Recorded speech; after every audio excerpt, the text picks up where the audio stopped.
Hey everyone, hope you're well. We've got a new live update today, which means new content and features in the game, maybe some balance changes as well. So we're going to take a look at what is coming, well, in the game right this second. I'll read through the patch notes and then we'll jump in game to see the new additions.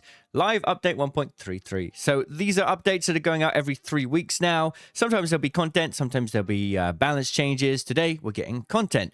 Raiders, an unlikely partnership is forming in the Rust Belt. The nomadic envoys have arrived in Speranza, bringing information gathered on their travels across the Rust Belt. Maybe they have insight on why ARC operations seem to be spreading. Perhaps they're willing to share what they know. But first, you'll need to build some trust. Head topside to bring back supplies, recover forgotten relics, and secure safe passage for travelers along dangerous routes. What's new? The Forgotten Relics event. Raiders can unlock rewards by earning merit. So it's similar to the rewards that we've had. It's not a Raider deck. It's one of those projects. Or not necessarily a project. The merit event things we've had before, which are automatically converted from XP gained by playing on any map and used to unlock a range of rewards, including gameplay items, weapons, and Raider tokens. Additional merits can be earned by tracking down relics scattered throughout the world and tucked away in containers like lockers, drawers, and crates. Each relic carries a different merit value depending on its rarity, and to claim those merits, Raiders must successfully extract with the relic in hand. Same thing as the boats, right? We did it with the boats when River Tides came out. Same sort of thing. Progressing through the event also rewards players with the Saltwalker outfit, its toggles, and more, while merits earned through Forgotten Relics contribute towards progress in the Converging Paths project. Okay, so we do have a project as well. Interesting. So it looks like we're getting like a bunch of rare trinkets added to the game. So here's the project. The project will run from June 16th through to July 27th, calling on raiders to secure safe passage for the nomads, gather vital supplies, and recover forgotten relics from topside. Each stage completed advances the progress of a display case, which displays the relics uncovered along the way. Raiders who see the project through to the end will walk away with the red-black color variant of the Saltwalker outfit, a sextant backpack charm, and raider tokens, bringing the total earnable this season to 300. Okay. And, ooh, look at this. No free loadouts. We are disabling free loadouts for Night Raid and Close Scrutiny to increase the barrier of entry so that players commit to appropriate risk and reward in these scenarios that have better loot. This is a time-limited change that we will be testing for the next 3 weeks. We may add this limitation to more map conditions in the future after we've observed its impact and analyzed your feedback. That's kind of interesting. That's going to be exciting. If you want to try and... I mean, you're not going to get killed by free kit rats, first and foremost. And if you like PvP, Night Raids and Close Scrutiny, interestingly, could be an interesting option now. Exciting. Okay, and then we've got the Reaver set bundle. This looks like some kind of like apocalyptic wasteland thing going on here with these spiked shoulder pads and the helmet. Yeah, pretty cool. And we've got some patch notes. Corrected unexpected behaviors when aiming down sights that impacted aiming accuracy with some weapons. I wonder if that's the anvil. Players will no longer occasionally fall through the map when setting on fireballs and pop parts. Okay, great. Knocked out players don't stop barricades from expanding after deployment. The Rocketeer now drops launch ammo instead of heavy ammo. Interesting. Armor's available offers now correctly display stack sizes. Okay. Announcements now correctly play when calling for extraction. Fixed barricade kits and not playing audio when dismantled. And then we've got some content and bug fixes. Let's see. You can pause this. I'll put the link for the whole patch notes in the pinned comment as well. There's some basic UI changes. In-game countdowns for map conditions now only be visible 60 minutes before the conditions go live. Beyond this visual change, we're actively investigating improvements in map conditions based on your feedback, including separate schedules for different time zones for better coverage. If you're interested in checking which map conditions will be live throughout the day and when, you can check the schedule at ARC Raiders map conditions. Yeah, I mean, that would be good. I would love to see more things about that coming soon. A lot of known issues. Okay, let's have a look. As part of our ongoing efforts against unfair play, we're continuing to expand the Nouveau anti-cheat to more players. We're pleased with the progress so far and expect further improvement as we scale up. In addition, we've been focusing on addressing item duplication and taking strict measures against those involved. This means carefully detecting incidents, addressing them directly, and building safeguards to prevent them from happening in the future. It's detailed, methodical work, and we truly appreciate your patience while we see it through. We've also introduced a new inbox message to let you know when we've taken action against a player you reported. Going afforded, you can expect to receive two kinds of messages depending on the situation. Action notice, a confirmation message sent to you once we have banned a player you have reported. Loot compensation, if we identify a cheater who knocked you out or your lost loot will be returned automatically via an inbox message. No report is necessary. They already do that, right?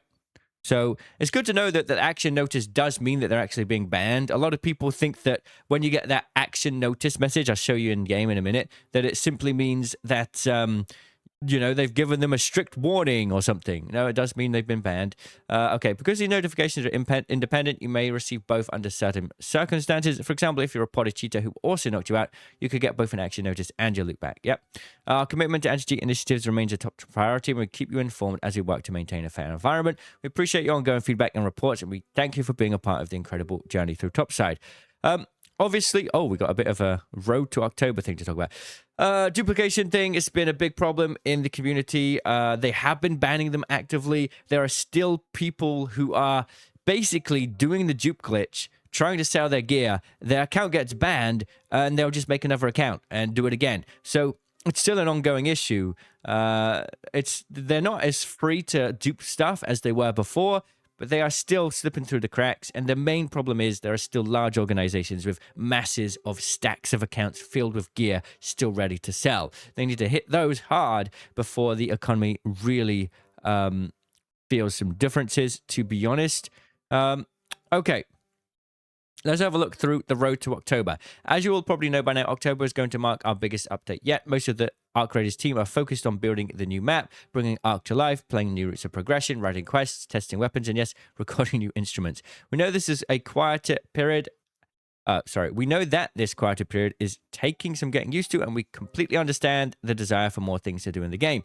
The balance for us is providing content in the short term through projects and events, and building something truly substantial for October, and then every 6 months beyond.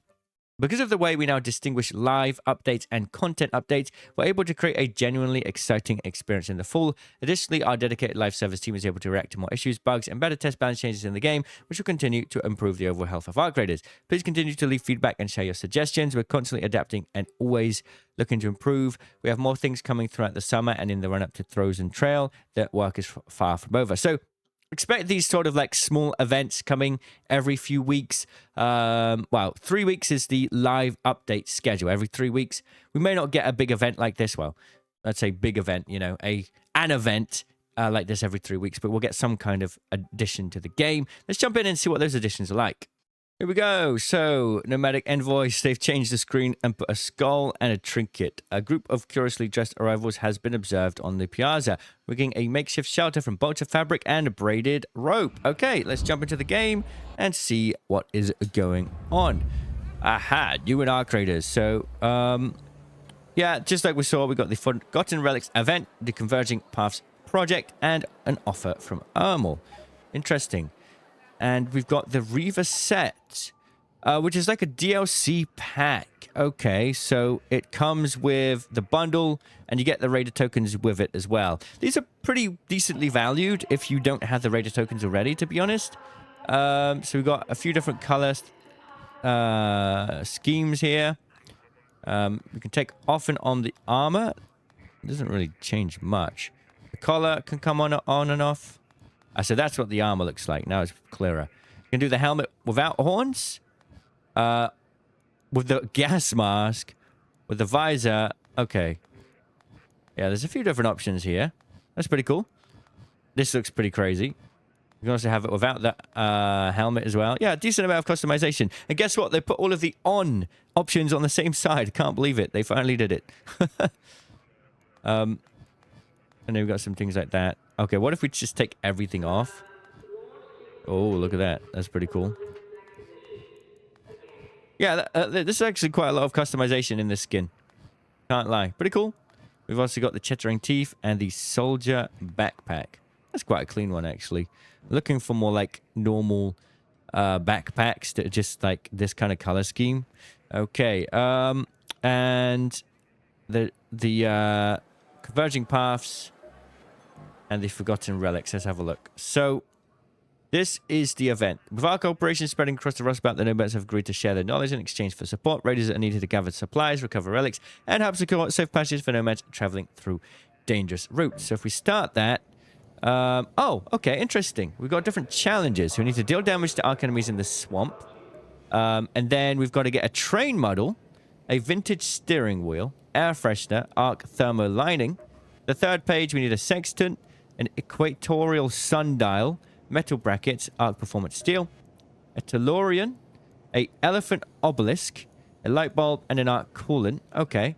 And then colorful shoes, and colorful shoes. Interesting, different rarities. And then we will get a Surge Call blueprint, radar tokens, the red black walker color, and the sextant backpack charm. So a lot of new trinkets have been added to the game. I really hope they add just really rare trinkets in amongst this as well. I think that would be really cool.